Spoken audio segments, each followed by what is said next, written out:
Boa noite. No segundo dia do ano, uma notícia com potencial para gerar grande instabilidade no Oriente Médio e além. Um ataque aéreo matou o chefe da Guarda Revolucionária do Irã, considerado a segunda maior autoridade do país, atrás apenas do Ayatollah Khamenei. A outra vítima é o comandante de uma milícia iraquiana pró-Irã. Agora há pouco, o Pentágono confirmou que os Estados Unidos comandaram o ataque como prevenção a outros que estariam sendo planejados por seus adversários.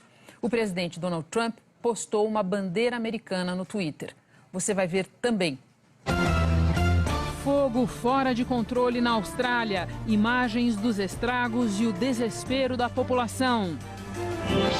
No Brasil, a destruição causada pela chuva em Minas Gerais, São Paulo e Rio de Janeiro. Balança comercial. Em 2019, o menor superávit em 4 anos. Cresce a venda de carros novos. O resultado é um alívio para o setor. Foi o melhor desempenho em 5 anos. Atentado contra o Porta dos Fundos. Suspeito embarcou para a Rússia um dia antes de ter a prisão decretada. E novos desdobramentos da fuga do executivo Carlos Ghosn para o Líbano.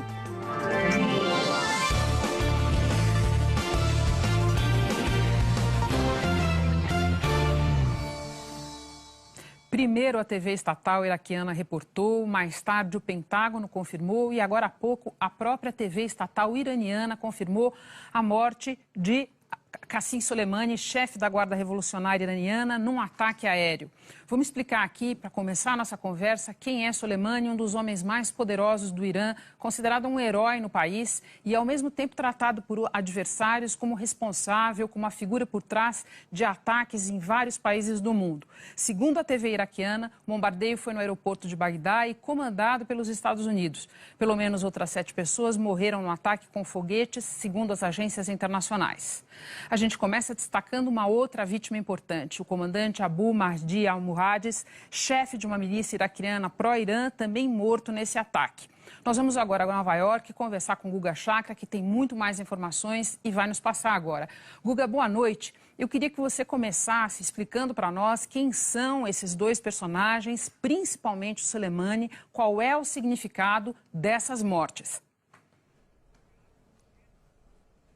Boa noite, Renata. Boa noite a todos. Renata, o Soleimani é a figura mais poderosa no campo militar iraniano há anos. Ele é o arquiteto por trás de toda geopolítica do Irã no Oriente Médio, no Golfo Pérsico, seja apoiando o Hezbollah no Líbano, os Houthis no Iêmen, o regime de Bashar al-Assad na Síria, as milícias xiitas no Iraque. Ele é um herói nacional extremamente popular no Iraque, mas ao mesmo tempo era visto como um grande inimigo que apoia o terrorismo, tanto pelos Estados Unidos, como por Israel, como pelas nações árabes do Golfo. Então, o impacto da morte dele, Renata, porque ele está em atividade nesse momento, ele é o atual comandante, é maior do que a morte do Bin Laden, que estava escondido numa casa no Paquistão, maior do que do al-Baghdadi, que estava escondido na província de Idlib, na Síria. É gigantesco o impacto. Sempre que a gente fala do Irã realizando ações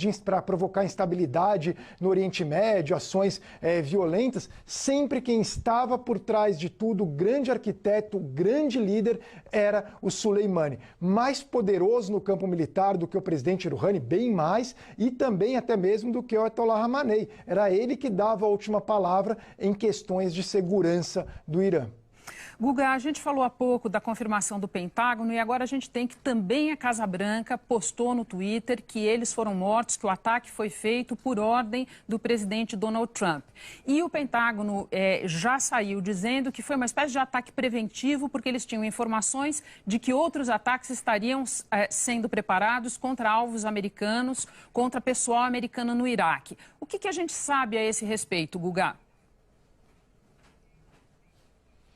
Olha, Renata, é interessante, porque os ataques ainda podem ser realizados independente do Soleimani. Aliás, há um incentivo maior nesse momento para o Irã reagir a essa ação. A tendência é que o Irã reaja e há risco, sim, de guerra. Esse seria o pior dos cenários. Com certeza há atores que vão tentar acalmar os ânimos, mas vai ser difícil nesse momento. Surpreende a ação americana, especialmente no caso do Trump, em um ano eleitoral, que ele tem os números espetaculares da economia americana, desemprego desemprego em baixa, sem inflação, PIB crescendo, e ele sendo isolacionista em política externa, sempre crítico de conflitos no Oriente Médio, ele ter tomado essa decisão que é surpreendente no caso do Trump, de ordenar o ataque para matar o Soleimani. Agora já começaram a ter os reflexos, o preço do petróleo já começou a subir, não é que vai subir, já começou a subir nas últimas horas. Pode ter impacto para a economia, pode ter impacto muito grande para a estabilidade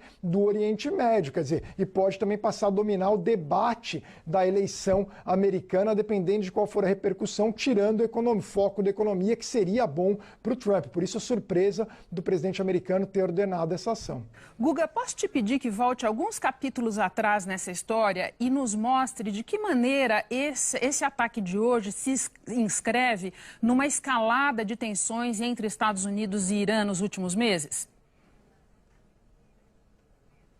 Olha, nos últimos meses, voltando, os Estados Unidos saiu do acordo nuclear com o Irã, impôs uma série de sanções ao Irã, esganando a economia iraniana. Isso afetou muito o Irã. E, recentemente, a gente observou protestos fortes contra o regime no Irã por causa da economia. O Irã realizou, as milícias xiitas iraquianas que agem em coordenação com o Irã, realizaram uma ação contra uma base americana que resultou na morte de um americano e também de alguns iraquianos.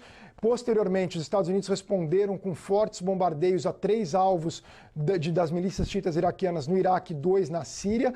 Aí houve uma espécie de invasão do complexo onde está a embaixada americana em Bagdá, colocando, a gente está observando as imagens, colocando em risco o corpo diplomático americano, mas esses manifestantes acabaram saindo, provavelmente uma ação coordenada pelas milícias xiitas iraquianas e pelo Irã, e agora a gente observa essa ação que matou tanto esse líder das milícias xiitas iraquianas, como também o Soleimani, que é o homem mais poderoso, era o homem mais poderoso no campo militar iraniano. Agora vai ter uma resposta iraniana, muito provavelmente, Renata.